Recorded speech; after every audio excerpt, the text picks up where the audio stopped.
Ganduraslik Baqaytog'a tirikchilik qilish uchun 3 millionga skuter sotib olibdi.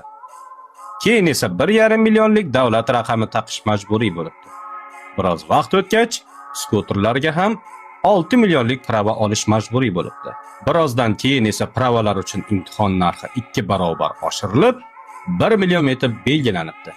Natijada Baqaytog'a kasodga uchrabdi, bor budini sotibdi va aylanma yo'llar bilan Amerikaga yo'l olibdi.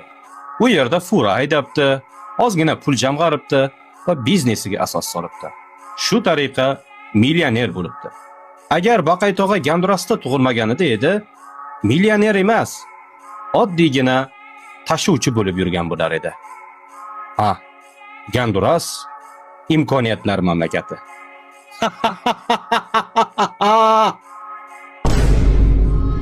Tegib ketdimi?